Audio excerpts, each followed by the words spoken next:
If I had to have one crab recipe for the rest of my life, this is it. Spicy, packed with deep flavors and incredibly quick and easy. This recipe is the reason I started eating crab again. Hey, I'm Nick and today I'm making curry crab, feed and teach style. Let's get into it. I got this very beautiful sea crab. I didn't find out its name until after I ate it. I have a toothbrush that I use to clean off the excess gunk and dirt. It gets into crevices really easily. It took a good amount of searching, but I found out that this is a batwing coral crab. You can see the batwing on its back. Before we get to currying, we can blanch the crab first. It's been a while since I used a wok. This is going to get the standard Jamaican boiled crab treatment with dried pimento or allspice berries as well as pimento leaves. I also want a good amount of hot pepper. This is a mix of habanero and scotchy, and finally a generous pinch of salt. I'm adding the crab and I'm going to give it about 10 minutes. It's currently the month of May, or at least when I did this video it's May, which means it's blue land crab season in Jamaica. I really wanted to do a catch and cook video, but that didn't work out. Catching blue crabs in swamps and mangroves near the coast is always a fun experience. I managed to get some and cook it up for my family, but unfortunately I didn't make a video with that. I think Jamaicans overwhelmingly prefer land crab though. Alright, Mr. Crab is looking sharp. I'm going to place him in the freezer to chill down so he's easier to handle. While Eugene is cooling down, I can work on our side. I'm going to steam some plain long grain white rice. I'm giving it a couple washes to get rid of the excess free starch so the rice is less sticky. Plain white rice is perfect for soaking up all of that flavorful curry sauce. Another great complement to curry crab, surprisingly, is a sweet soft cocoa bread. It's one of the most satisfying things to take a bite out of a cocoa bread soaked in crabby curry sauce. I'm keeping this really simple. You don't want your side to clash with the crab, so I'm just going to season this with salt and, for a little bit of fragrance, 2 small bay leaf. Just cover that and leave it on low. We can forget it for now. Eugene, I love the presentation of a whole crab, so I'm not going to break this up, like how you would normally do with curry crab. I do need to get out the organs from the back though. That should be really easy. It's easy with blue crab. Just insert something thin enough where the back and the underside connect and it should just come right off. Yeah, that is not easy.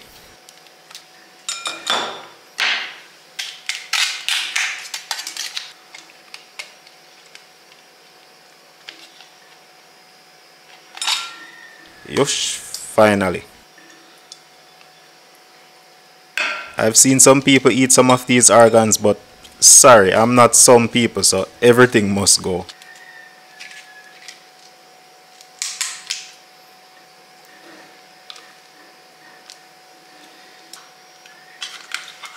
I want the back, so I'm going to clean it out too, and that's it.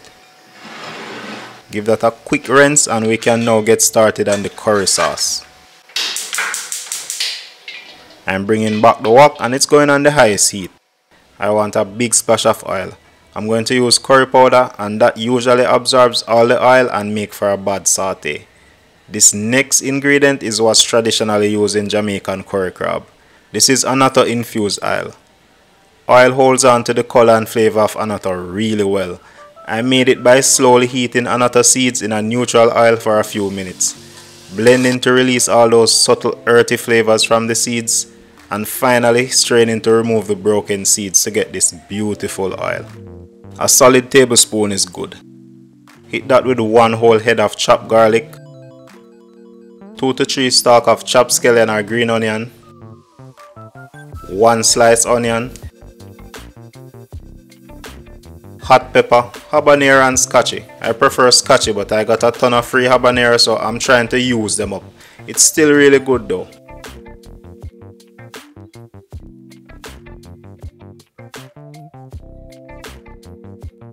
Dried pimento or allspice berries. Of course, fresh thyme because dried thyme is a scam. A tablespoon and a half of Jamaican curry powder and half a tablespoon coriander powder to brighten this up a bit. Saute that off until it becomes fragrant. Notice the oil disappearing.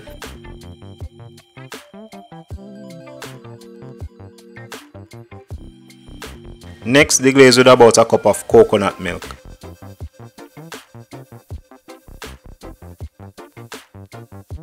And I will just let that simmer for a few minutes.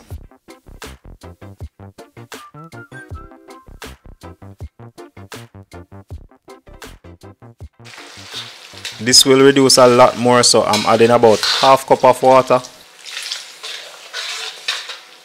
a bit of cornstarch slurry to give the sauce some body, and to make this so much more richer, I'm adding another buff butter. And we can now finally add the crab to the wok. The sauce will now flavor the crab with all the spices and rich flavors, and the crab will flavor the sauce with that sweet crabby taste. The nutty coconut smell combined with the spicy curry is just wow.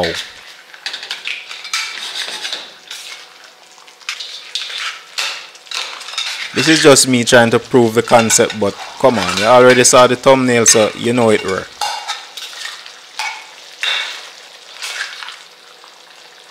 And that's it, or almost it, because we still have to taste this.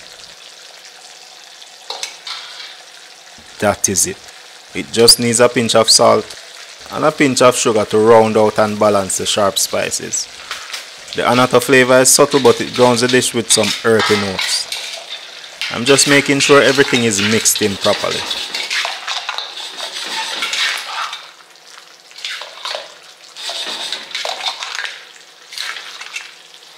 Oh, we have one final ingredient.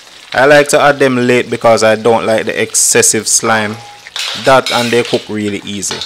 Okra is great with most seafood. Ask any Jamaican. Alright, we are ready. The rice is perfectly steamed and fragrant. It's the perfect softness for the curry sauce. This is the moment Mr. Krabs has been waiting for. I want a nice fluffy bed of that fragrant steamed rice.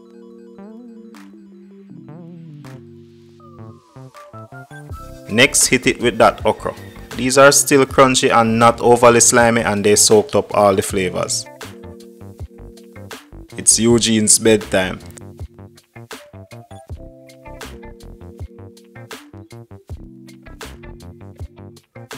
Cover him with a bit of extra sauce so it drizzles down on the rice, and there you have it. Mr. Krabs has never looked so good.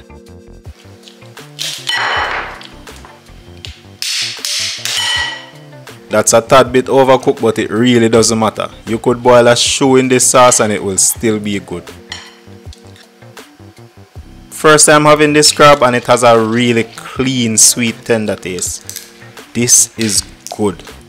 If you're not eating crab like a barbarian, you're not really eating crab. You have to eat it with your whole body. No apologies.